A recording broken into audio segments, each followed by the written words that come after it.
বাকেরগঞ্জে UP চেয়ারম্যানকে অপসারণের দাবিতে বিক্ষোভ। শুনছিলেন শিরোনাম, এবার বিস্তারিত। তো বন্ধুরা, আপনারা দেখছেন বরাবরের মতোই বাংলাওয়াল 24।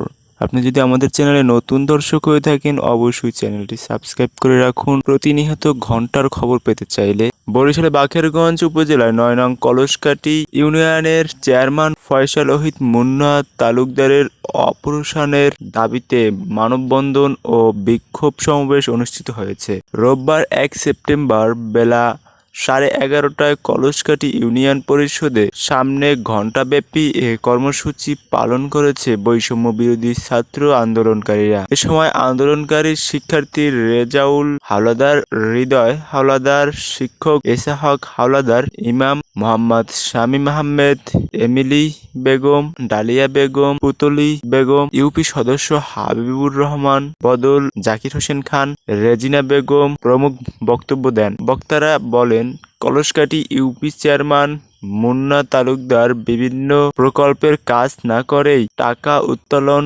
করেছে। এছাড়াও অতি দরিদ্রদের জন্য কাজের বিনিময়ে খাদ্য কর্মসূচির একাধিক প্রকল্প দেখিয়ে কাজ না করিয়ে বিল নিয়ে আত্মসাৎ করেছে।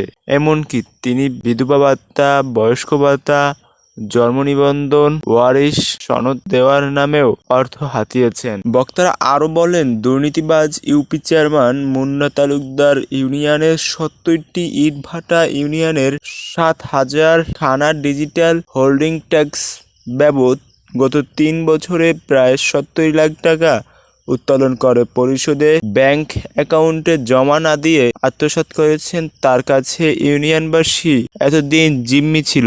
মানববন্ধন কর্মসূচিতে বক্তারা শীঘ্রই ইউপি চেয়ারম্যানকে অপসারণ করে প্যানেল চেয়ারম্যান নিয়োগ এবং অভিযুক্তকে দ্রুত বিচারের আওতায় এনে তার দৃষ্টান্তমূলক শাস্তির দাবি জানান।